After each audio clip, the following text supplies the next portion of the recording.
के 12:30 बज रहे थे। कोल्हापुर में धाराशिव जाने वाली सीनियर कॉलेज के छात्रों की बस जंगल के रास्ते से गुजर रही थी। ट्रिप खत्म करके वे वापस धाराशिव आ रहे थे। दिन भर मौज मस्ती करने की वजह से सभी छात्र थक कर सो गए थे।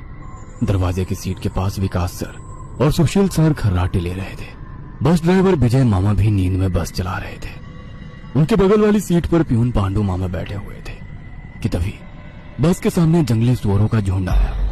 विजय मामा ने बस जंगल में रोक दी। कुछ देर में जब रास्ता खाली हुआ तो बस फिर से चलने लगी। कुछ ही देर में विकास सर के पीछे ही दूसरी सीट पर बैठा श्याम नींद से जाग गया। श्याम की उम्र 21 साल थी। पढ़ाई में बहुत तेज था, लेकिन हमेशा अकेला रहने वाला। ना किसी से बनती थी, ना ही उसका कोई दोस्त था। वो दूसरी सीट पर अकेला बैठा हुआ था। सर, टॉयलेट जाना है। सर ने आधी आंखें खोलकर खिड़की से बाहर देखा। बस अभी भी जंगल में ही थी। थोड़ी देर बैठ जाओ, जब जंगल खत्म होगा तब मुझे उठा दो, मैं बस रोक दूंगा। वे बोले और फिर आंखें बंद कर सो गए। श्याम बस की खिड़की से बाहर देखने लगा और जंगल खत्म होने का इंतजार करने लगा। कुछ ही देर में जंगल खत्म हुआ और बस वीरान जगह पर आ गई। उसने विकास सर को जगा दिया और उन्होंने ड्राइवर से बस को रोकने के लिए कहा। जैसे ही बस रुकी, विकास सर बोले, किसी को टॉयलेट होना है तो अभी उतर जाओ, वरना बस सीधे धाराशिव जाकर ही रुकेगी। आवाज सुनकर पिछली सीट पर बैठा श्रीकांत नींद से जाग गया। विकास सर टॉर्च लेकर पहले बस से बाहर उतर गए। उनके पीछे पीछे श्याम और श्रीकांत भी उतरे और वो दोनों अलग अलग झाड़ी के पीछे टॉयलेट करने गए। श्याम टॉयलेट करके वापस आया, लेकिन श्रीकांत अभी भी नहीं आया था कि तभी श्रीकांत जोर से चिल्लाया। उसकी आवाज सुनकर विकास सर और श्याम उसकी ओर भागे, लेकिन तभी श्रीकांत झाड़ी से बाहर आया। क्या हुआ, क्यों चिल्लाए थे? कुछ नहीं सर, चप्पल से होकर कांटा पैर में चुभा। उसकी आवाज सुनकर ड्राइवर और पियून भी नीचे उतरे थे। वो सब बस में वापस चढ़ने ही वाले थे कि तभी एक बाइक बस के सामने आकर रुक गई।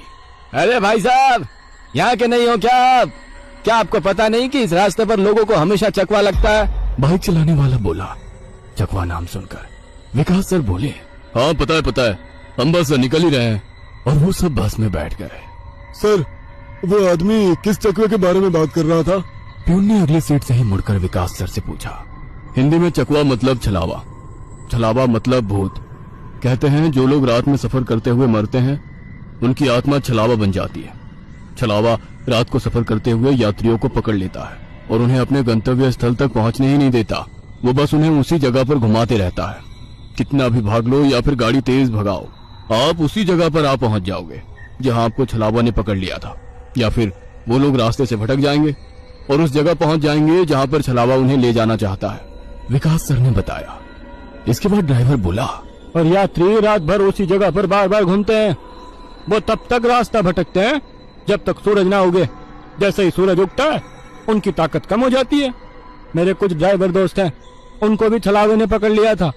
कहते हैं छलावा बस उन्हीं यात्रियों को पकड़ता है जो थके हुए होते हैं, क्योंकि उन पर हावी होना बहुत आसान होता है ना। फिर तो छलावा बहुत ही खतरनाक है। प्यून घबराते हुए बोला। अरे कुछ खतरनाक नहीं है, ये सब अंधविश्वास है। ड्राइवर जब थक जाता है तो रात में उसे रास्ता समझना मुश्किल हो जाता है, इसलिए उसे भ्रम हो जाते हैं और वो रास्ता भटकता है। इसे ही अनपढ़ लोगों ने भूत यानी चकवा या छलावा का नाम दिया है। विकास सर बोले। ये सभी बातें श्याम और श्रीकांत सुन रहे थे। नहीं सर, छलावे होते हैं और कुछ छलावे तो जानलेवा भी होते हैं। मेरे दादाजी को छलावे ने इतना परेशान किया था कि मरते मरते बचे थे।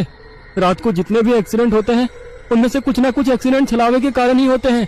वो रात के बेरहम शिकार होते हैं। यात्रियों की थकान और डर ही उनकी ताकत होती है। शिकारियों की तरह ही वे यात्रियों को डराते हैं, भगाते हैं और उनकी जान लेकर उनका शिकार करते हैं। हमें बस इतना पता चलता है कि कार एक्सीडेंट में उनकी मौत हो गई है, लेकिन मौत का कारण छलावा ही होता है सर। श्याम ने डरावनी आवाज में कहा।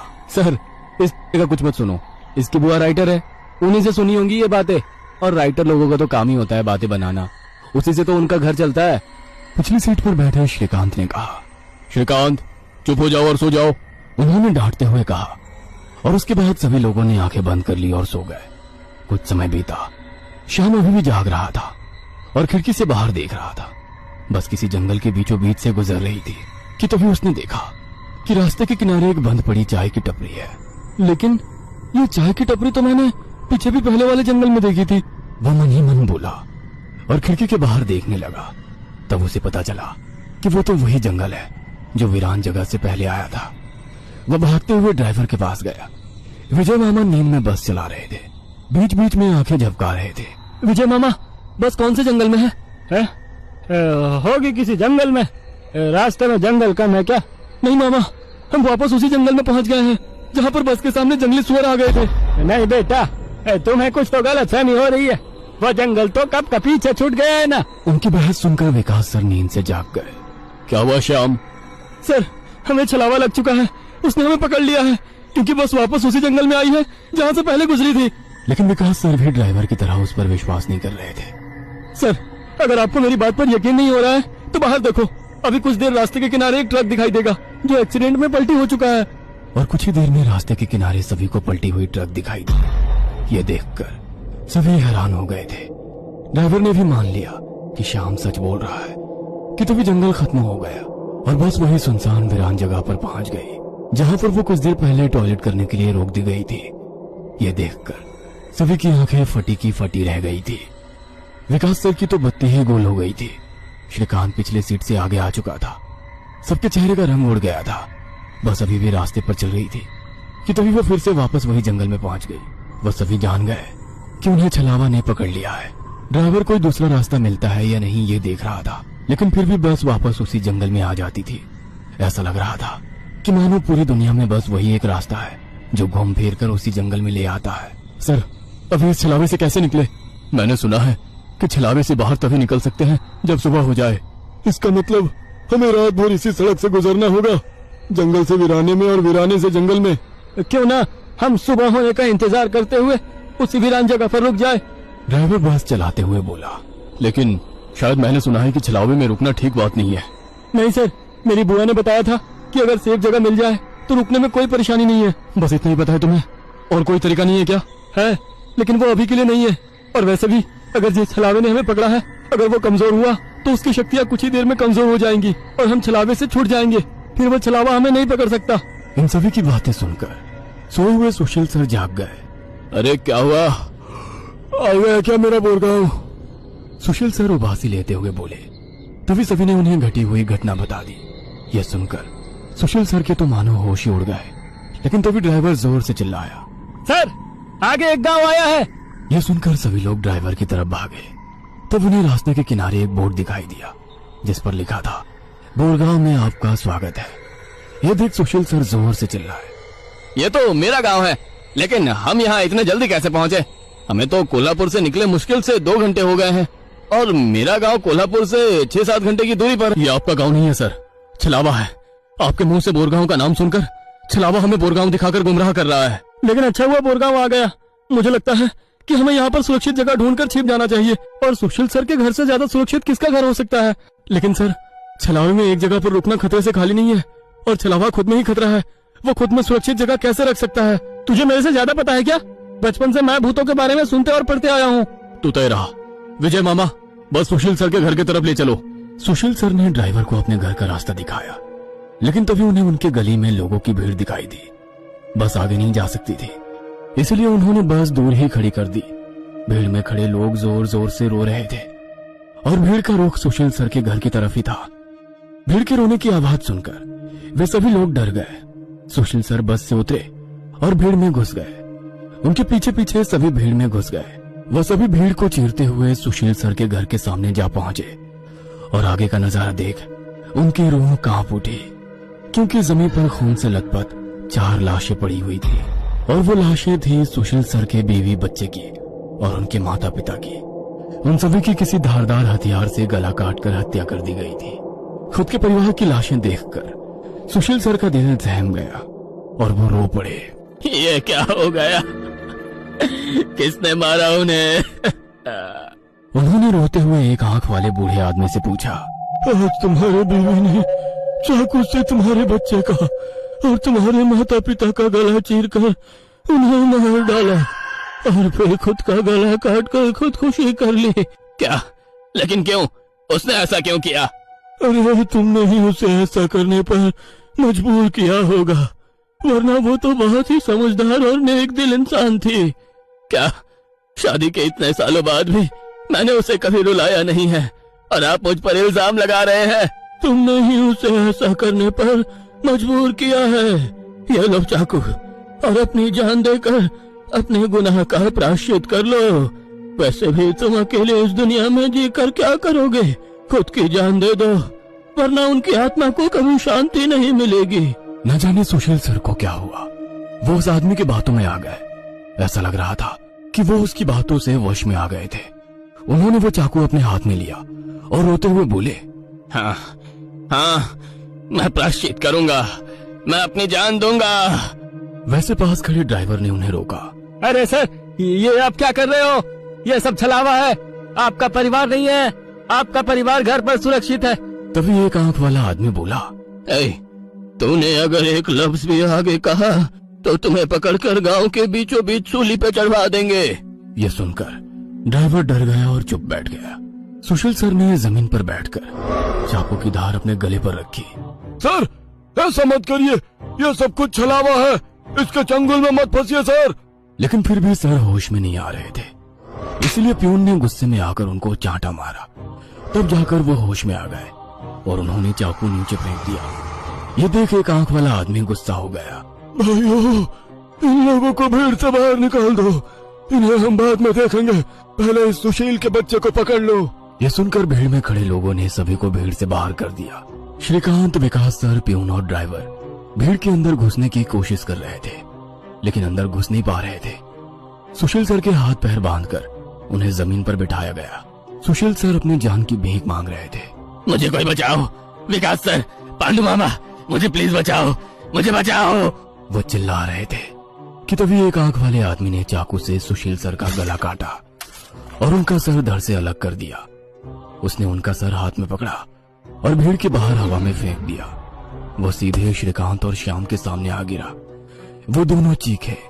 तब एक आंख वाला आदमी बोला, भाइयों, इन शहरी लोगों ने सुशील को बचाने की जरूरत की है, उन्हें भी पकड़कर उनका गला काट दो। वैसे भीड़ में खड़े लोग इन सब लोगों की तरफ मुड़े। वो गुस्से से इनकी तरफ देख रहे थे। तभी उन्हें बस के हॉर्न की आवाज आई। जल्दी से भागो, जल्दी करो। कुछ ही दूर बस में बैठे ड्राइवर मामा चिल्लाए। उनकी आवाज सुनते ही श्याम, श्रीकांत, विकास सर और प्यून बस की तरफ भागे। भीड़ उनका पीछा कर रही थी। ये सभी लोग जैसे तैसे बस में चढ़ गए। गांव वालों ने बस पर पथराव किया। बस के कांच टूटकर बच्चों के शरीर में उसके टुकड़े घुस गए, लेकिन उसमें से कोई भी नींद से जागा नहीं था, क्योंकि वो सब छलावे के प्रभाव से मोहित होकर सो गए थे। श्याम, विकास सर और श्रीकांत के शरीर में भी कांच के टुकड़े घुस गए थे। कुछ लोग बस के सामने खड़े होकर रोड से बस को तोड़ रहे थे कि तभी ड्राइवर ने उन पर बस चढ़ा दी और बस वहां से चल पड़ी। जैसे तैसे बस गांव से बाहर आ गई। हर कोई अपने शरीर से कांच के टुकड़े निकालने में लगा हुआ था। श्रीकांत अपने हाथ में घुसा कांच का टुकड़ा निकाल रहा था कि तभी प्यून वहां पर आया। भतीजे, रुक, मैं निकालता हूँ, वो बोला, क्योंकि श्रीकांत उनकी बहन का बेटा था। बस फिर से वापस जंगल में आ गई थी। न जाने कब वो छलावा उन्हें अपने गिरफ्त से छोड़ने वाला था। सुशील सर की अभी अभी मौत हो चुकी थी। हर कोई घबराया हुआ था। श्याम, अब बताओ हम क्या करें? अरे इसे क्या पूछना है, इसकी वजह से आज सुशील सर की जान चली गई है और हम सब मरते मरते बचे हैं। चुप हो जाओ। हमने उन्हें बचाने की कोशिश की, लेकिन वो खुद अपने भावना को रोक नहीं सके और इसीलिए मारे गए। इसमें मेरी कोई गलती नहीं है। श्याम सफाई देते हुए बोला, लेकिन अब हम क्या करें? हमें बस सुबह होने का इंतजार करना होगा और बिना कहीं रुके बस चलाते रहना होगा। अरे लेकिन बस में इतना डीजल भी नहीं है कि सुबह होने तक चले। अगर बस का डीजल सुबह से पहले खत्म हो गया तो हम इस छलावे का शिकार हो जाएंगे। ये भी है, ये छलावा तो मेरे सोच से ज्यादा ताकतवर निकला। आज अमावस्या है, शायद ये अमावस छलावा है। बुआ कहती थी कि छलावे के बहुत से प्रकार हैं, जिससे सबसे खतरनाक अमावस छलावा होता है। ये सिर्फ और सिर्फ अमावस की रात शिकार करने के लिए बाहर निकलता है। इसे अकेले 2 या 3 लोगों की शिकार करना पसंद नहीं है। जहाँ पर यात्री बहुत सारी संख्या में होते हैं, बस उन्हीं पर यह छलावा हावी हो जाता है। वो सबसे पहले सबसे ज्यादा कमजोर और सफर में थके हुए इंसान को ढूंढता है, उन्हें डर दिखाता है, और जब उसकी डर से मौत हो जाती है तो उसके शरीर पर कब्जा करता है और बाकी यात्रियों के बीच में रहकर उन्हें गुमराह करता है। उन्हीं छलावे में बस घूमता रहता है और जब सभी यात्री थक जाते हैं तब तो उनका शिकार करता है। और मेरे हिसाब से हम जिस छलावे के चंगुल में फंसे हैं वो अमावस छलावा ही है, और वो अभी हमारे बीच में ही है। श्याम डरावनी आवाज में बोला। यह सुनकर सभी के होश उड़ गए थे। वो सब तो ठीक है, लेकिन अब हम इस छलावे से बाहर कैसे निकले? ड्राइवर ने पूछा। इस पर श्याम ने कहा, अब केवल एक ही उपाय है, लेकिन इसमें खून बहने के चांसेस है। हाँ, क्या है वो उपाय? छलावा अभी भी हमारे बीच किसी मृत शरीर पर कब्जा करके बैठा है। हमें उसे ढूंढना होगा और उसे मारना होगा, क्योंकि उसकी आत्मा मृत शरीर से ज्यादा मजबूती से चिपकी नहीं होती। जैसे ही हम उसको मारेंगे, उसकी आत्मा मृत शरीर छोड़ देगी और फिर वो किसी मृत शरीर में घुस नहीं सकेगी, क्योंकि एक अमावस छलावा एक रात सिर्फ एक ही मृत शरीर पर कब्जा कर सकता है। लेकिन हमें से ये छलावा है कौन? वो पीछे सोए हुए स्टूडेंट के शरीर में नहीं है, क्योंकि वो होश में नहीं है। वो हम पांचों में से एक है। क्या? लेकिन हम सब तो जिंदा हैं। नहीं, हम में से एक पहले ही मर चुका है। उसे छलावे ने मार डाला है और उसके शरीर पर कब्जा कर लिया है। कब्जे के बाद मृत शरीर बिल्कुल एक जिंदा आदमी लगता है, क्योंकि छलावा अपने ताकत से जिंदा इंसान की नकल करता है। लेकिन वो है कौन? वैसे श्याम गंभीर हो गया और उसने श्रीकांत की ओर देखा। बस अभी भी जंगल के रास्ते चल रही थी। ड्राइवर बस चलाते चलाते पीछे हो रही बातचीत सुन रहा था, क्योंकि उसे पता था कि अगर बस रुकी तो छलावा उसे निगल जाएगा। बस में सन्नाटा छाया हुआ था। हर कोई श्याम के मुंह से छलावे का नाम सुनना चाहता था कि तभी श्याम बोला, ये श्रीकांत ही छलावा है। ये क्या बकवास कर रहे हो तुम? होश में तो हो? माना कि तुम्हारी बुआ ने बहुत सारी भूतों की किताबें लिखी है, उसका मतलब ये तो नहीं कि तुम कुछ भी बोलोगे और हम सुनते रहेंगे। मेरा विश्वास करो सब, श्रीकांत ही छलावा है। जब ये वीरान जगह पर झाड़ी के पीछे गया था, तब मैंने इसे किसी साए की ओर घूरते हुए देखा था। जब मैं देखने के लिए आगे बढ़ा, तभी मेरी चप्पल में कांटा चुभने की वजह से मेरी चीख निकल गई और वो साया वहाँ से गायब हो गया। शायद तभी उसने श्रीकांत को पकड़ा होगा और उसके शरीर पर कब्जा किया होगा। चल जल्दी से इसे मार डालो, वरना ये भाग जाएगा। यह सुनकर सभी के होश उड़ गए, लेकिन उसकी बात में कुछ तो वजन था। ए श्याम, जबान संभाल कर बात कर। भतीजा है ये मेरा, अगर इसको किसी ने हाथ भी लगाया तो मार डालूंगा। हाँ। प्यून गुस्से में बोला, सर जी, इस पांडु की मत सुनिए। मुझे भी लगता है कि यही छलावा है, क्योंकि हम सभी ने झाड़ी से आती श्याम की चीख सुनी थी। श्याम बिल्कुल सच कह रहा है। ड्राइवर बस चलाते हुए बोला, अरे शक की सुई तो इस श्याम पर भी है। यह भी तो झाड़ी के पीछे गया था और दिखाई नहीं दे रहा था। ऊपर से यह विकास हम दोनों की नजर से दूर था। शायद इसे ही छलावे ने बस के नीचे खींच लिया और वहीं मार डाला। तो ये दोनों क्यों नहीं हो सकते छलावा? प्यून ने कहा। अरे मैं जिंदा हूँ, मैं छलावा नहीं हो सकता। श्याम ने कहा, हाँ हाँ, और ये श्याम हमारी कब से मदद कर रहा है। ये छलावा होता तो हमारी मदद क्यों करता? अब बचे तुम तो ड्राइवर के बाजू में ही थे, इसलिए ये श्रीकांत ही छलावा है। विकास सर जोर से बोले, अरे सर, इस प्यून को छोड़ो, आप सीट के नीचे से रॉड निकालो और उस छलावे का सर फोड़कर मार डालो। ड्राइवर बस चलाते हुए बोला। यह सुनकर श्रीकांत डर के मारे प्यून के पीछे छिप गया। विकास सर ने सीट के नीचे से लोहे की रॉड निकाली। प्यून ने उन्हें रोकने की कोशिश की, लेकिन विकास सर ने उन्हें धक्का मारा और रॉड श्रीकांत के सर पर मारी। लेकिन श्रीकांत वहां से हट गया और नीचे गिर गया। वो रॉड से दूसरा हमला करते कि तभी प्यून ने पीछे से रॉड पकड़ी और विकास सर के हाथों से रॉड खींचकर उन्हें खिड़की पर धकेल दिया और उनके सर में रॉड दे मारा। विकास सर हाथों से सिर पकड़कर वहीं तड़पते रह गए। उनके सर से खून निकल रहा था और कुछ ही देर में उन्होंने अपना दम तोड़ दिया। ये देख श्याम चिल्लाया, विजय मामा, जल्दी से पीछे आइए, इन दोनों ने विकास सर को मार डाला। यह सुनकर ड्राइवर ने बस बीच जंगल में रोक दी और वो पीछे भागते हुए आया। उसने प्यून के हाथों से रॉड छीना और उसे धक्का दे दिया। तुम नहीं सुनोगे, इसलिए पहले मुझे तुम्हें ही मारना होगा। ड्राइवर गुस्से में प्यून से बोला और वो प्यून के सर पर रॉड से हमला करता कि इससे पहले ही प्यून ने कांच का नुकीला टुकड़ा तोड़कर ड्राइवर के पेट में घोंप दिया। ड्राइवर जोर से चिल्लाया और नीचे गिर गया कि तभी बस के बाहर से भीड़ की आवाज सुनाई देने लगी। रास्ते के बीचों बीच बस लगाई है इन्होंने। कोई तेजी से चलती गाड़ी इस बस से टकराई तो क्या होगा? बाहर निकालो इन लोगों को और सजा दो इन्हें, सजा दो। बस के बाहर से आवाज आई और बस पे पथराव होने लगा। प्यून आगे की तरफ भागते हुए गया तो देखा कि 5-6 लोग बस पर पथराव कर रहे हैं। लोग गुस्से से चिल्लाने लगे, बाहर निकलो बुज़दिलो, अंदर क्यों छुप कर बैठे हो? अरे क्या हुआ भाइयों, आप ऐसा क्यों कह रहे हो? प्यून चीख चीख कर उनसे पूछ रहा था, लेकिन कोई भी उसकी तरफ ध्यान नहीं दे रहा था। तभी श्याम श्रीकांत से बोला, ये लोग सिर्फ छलावा है। हम जंगल में रुके हुए हैं, इसलिए हम मुसीबत में पड़ चुके हैं। विकास सर और ड्राइवर दोनों मर चुके हैं, फिर भी हम छलावे से बाहर नहीं निकले। इसका मतलब छलावा अभी भी हमारे बीच में है और वो छलावा तुम्हारा मामा है। ये सुनकर श्रीकांत की आंखें फटी की फटी रह गईं। नहीं, ऐसा नहीं हो सकता। अरे ऐसा ही है श्रीकांत, तुमने देखा कि किस तरह से तुम्हारे मामा ने विकास सर और ड्राइवर की जान ली। वो उन्हें सिर्फ घायल भी तो कर सकता था, लेकिन नहीं, उसने उनकी जान ली। अब तो अपने मामा प्रेम से बाहर आओ श्रीकांत, और देखो उस आदमी को, वो तुम्हारा मामा नहीं छलावा है। यह सुनकर श्रीकांत सोच में पड़ गया। श्रीकांत, लोग अभी बस के कांच तोड़कर अंदर आ जाएंगे और हमारी जान ले लेंगे। इससे पहले हमें यहाँ से निकलना होगा। मैं बस को यहाँ से निकालता हूँ और तुम इस छलावे को पीछे बुलाकर इस कांच के टुकड़े से घोंप दो। छलावा मर जाएगा और हमारी जान बच जाएगी। श्याम बोला और ड्राइविंग सीट की तरफ निकल पड़ा। लेकिन तुम्हें ड्राइविंग आती है क्या? अरे मेरे मामा की ट्रैवल एजेंसी है, इसलिए मैं बस पहले ही चलाना जानता हूँ, उसने कहा और ड्राइविंग सीट पर जा बैठा। उसने बस चालू की और बस चलाने लगा। पियून पीछे श्रीकांत के पास जा पहुंचा। श्याम बहुत ही मन लगाकर बस को भगा रहा था कि तभी उसे पियून की चीख सुनाई दी। उसने मिरर में देखा तो पियून गले में हाथ लगा के नीचे गिर गया। श्रीकांत के हाथ में खून से सना कांच का टुकड़ा था। उसने अपने ही मामा को गला काट कर मार डाला था। श्रीकांत श्याम के पास आया। श्याम ने बस रोक दी। मैंने छलावे को मार डाला। ये सुनकर श्याम जोर जोर से हंसने लगा और उसकी आंखें लाल हो गई और वो डरावनी आवाज में बोला,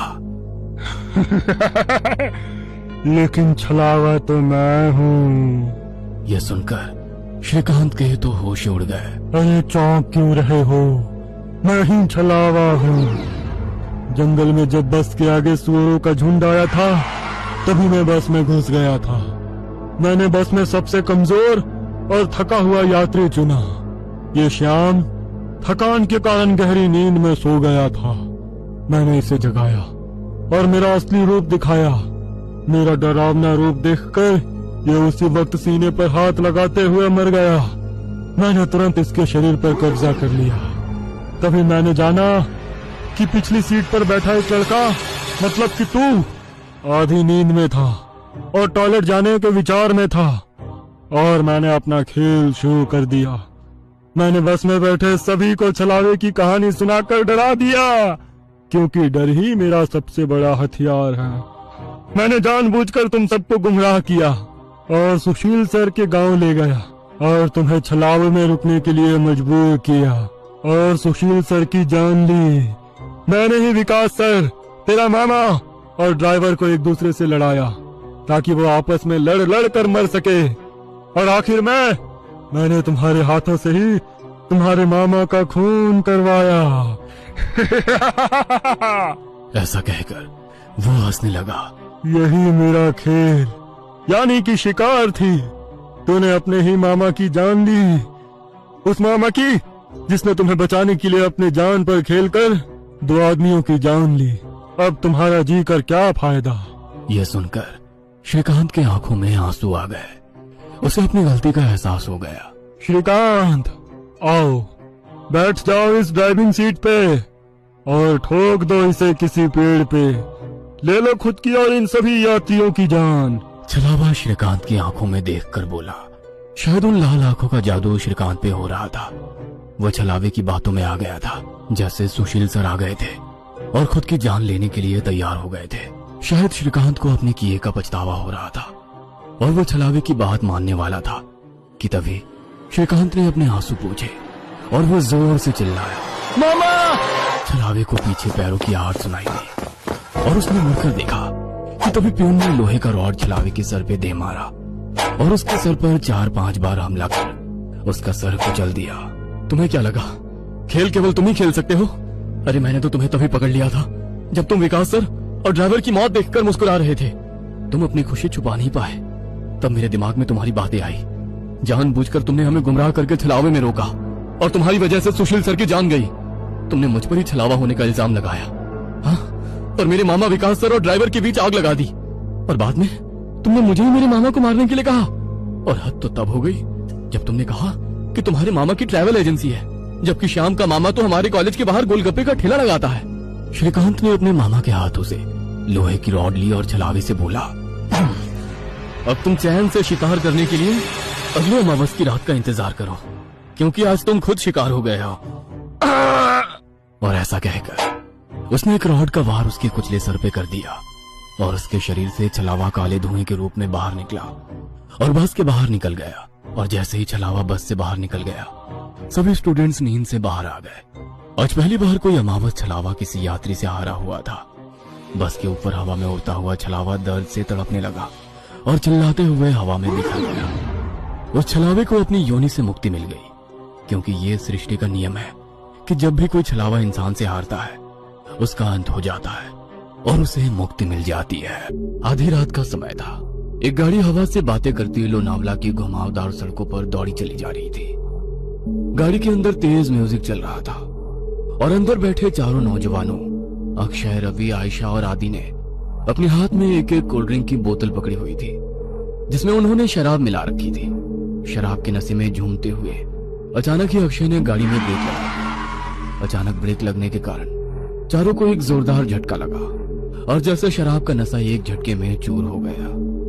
घबराते हुए रवि, आदि और आयशा गाड़ी से बाहर निकल आए। क्या हुआ अक्षय, इतनी जोर से ब्रेक क्यों लगा दिया? सब ठीक तो है ना? लगता है डिक्की खुली रह गई है। जा दी, तू चेक करके आ।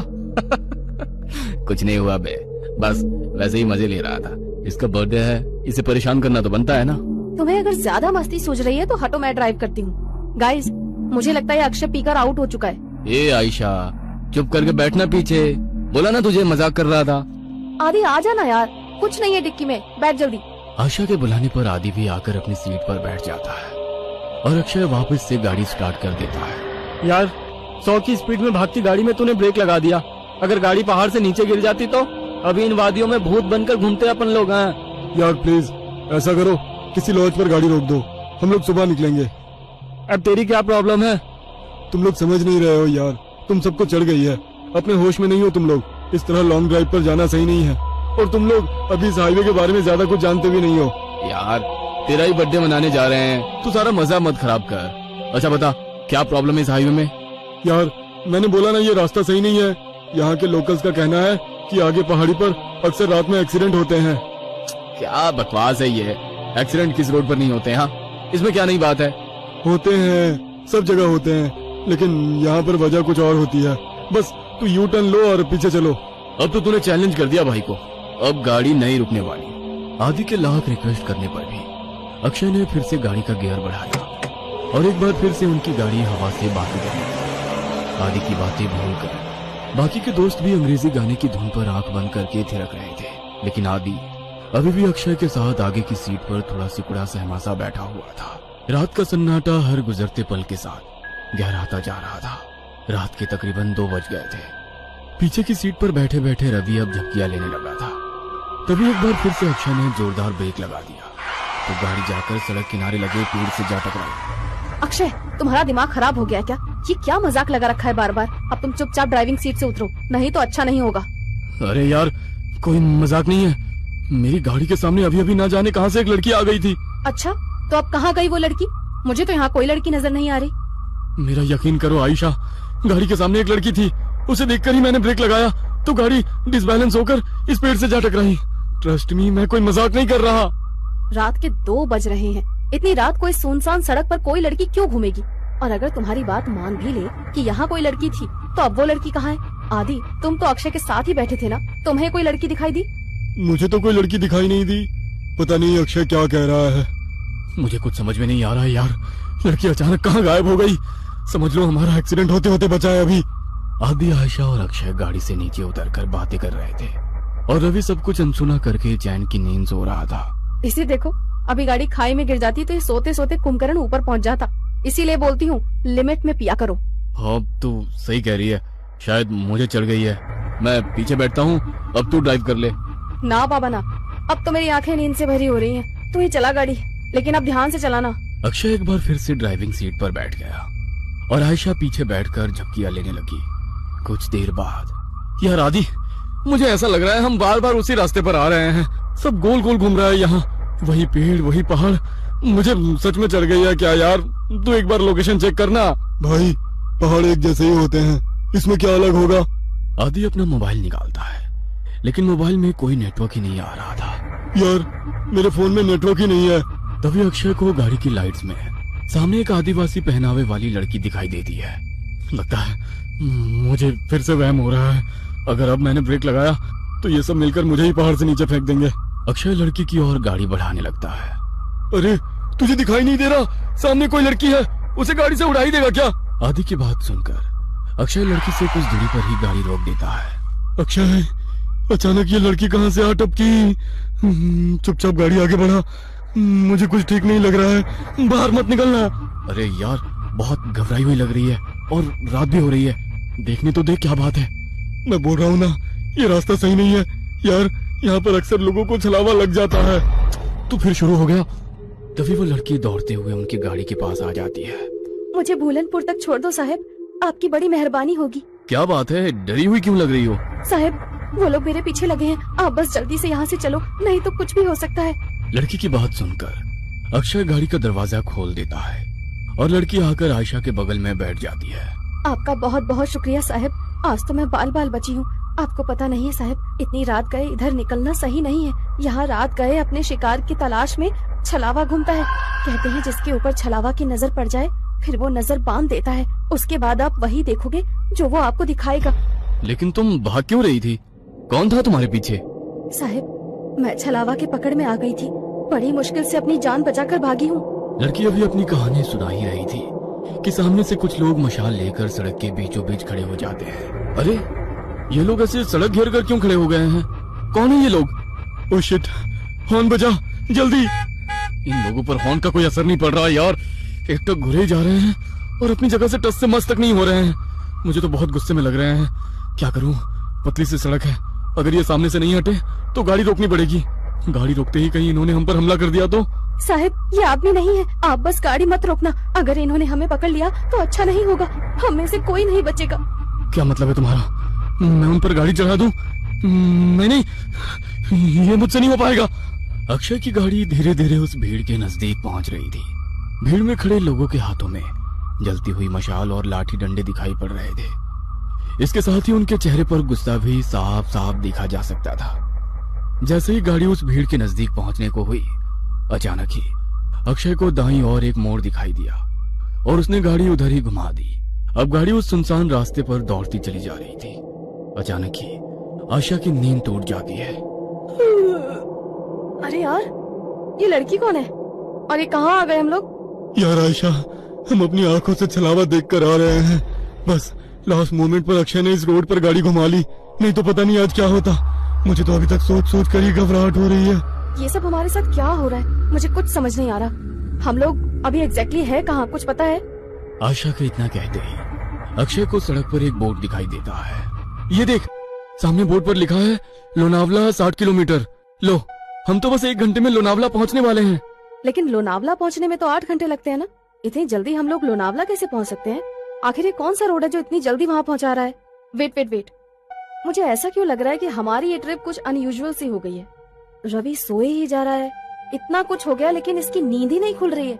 आधी रात को तुम्हें ये लड़की मिल जाती है, फिर ये पता नहीं कौन सा नया रास्ता मिल जाता है, और अब तुम कह रहे हो लोनावला बस 60 किलोमीटर बचा है। आई कांट बिलीव इट, कुछ तो गड़बड़ हो रही है हमारे साथ। क्या यार आयशा, तू तो मजे से नींद में झपकियां ले रही थी ना।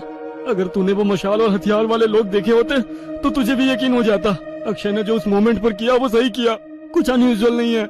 मैं अक्षय को गलत नहीं बता रही हूँ, लेकिन मुझे यकीन नहीं है कि ये रास्ता सही है। आयशा, आदि और अक्षय के बीच बहस चल रही थी कि उन्हें सड़क के किनारे एक ढाबा दिखाई देता है। चलो इस ढाबे पर उतरकर पता करते हैं कि ये रास्ता कहाँ जाता है। नहीं साहब, मैं गाड़ी से नीचे नहीं उतरूंगी, आप लोग जाइए, मैं यही ठीक हूँ। मुझे बहुत डर लग रहा है। मुझे भी लगता है कि हमें यहाँ पर नहीं उतरना चाहिए। जहाँ तक मुझे पता है इस पहाड़ी रास्ते पर कोई ढाबा नहीं है, फिर ये ढाबा अचानक कहाँ से आ गया? अरे यार चलो ना, तुम लोग हर काम बिगाड़ते क्यों रहते हो? कुछ खाने को मिल जाए तो ले लेंगे, फ्रेश भी हो लेंगे। ये रवि तो उठ ही नहीं रहा है, इसके लिए भी कुछ पैक करा लेंगे। आदि और अक्षय के कई बार समझाने पर भी आयशा और वो लड़की गाड़ी से उतरने के लिए तैयार नहीं हुई, इसलिए वो दोनों ही ढाबे के अंदर पहुंच जाते हैं। वहां पहुंचकर अक्षय सिगरेट सुलगा लेता है। आदि, सिगरेट पिएगा? दूर रख इसे, पहले ही शराब पी रखी है, ऊपर से ये सिगरेट। पागल मत बन अक्षय, तुझे गाड़ी भी चलानी है। अरे वो तो कब की उतर गई भाई। कोई है? अरे भाई कुछ मिलेगा खाने के लिए? अक्षय के कहीं बाहर आवाज लगाने पर एक रहस्यमय सा दिखने वाला आदमी अंदर से बाहर आता है। अब कुछ खाने के लिए है? अक्षय की बात सुनकर वो आदमी एक प्लेट में दाल चावल निकालकर उसकी ओर बढ़ा देता है। छी, ये कैसा खाना है? इसमें तो कीड़े रेंग रहे हैं। खाओ चुपचाप, हम भी कई दिनों से भूखे हैं। अब तुम आ गए हो अब हमारी भूख भी मिट जाएगी। उस आदमी की रहस्यमयी बातें सुनकर अक्षय बहुत घबरा जाता है। अक्षय उस आदमी को धक्का देकर वहां से भागते हुए गाड़ी की तरफ आ जाता है। आदि चल यहाँ से, ये आदमी मुझे कुछ ठीक नहीं लग रहा है, यहाँ रुकना सही नहीं है। कहाँ तक भागोगे? वो तुम तक पहुंच चुका है, छल चुका है तुम्हें। अब तुम में से कोई नहीं बचेगा।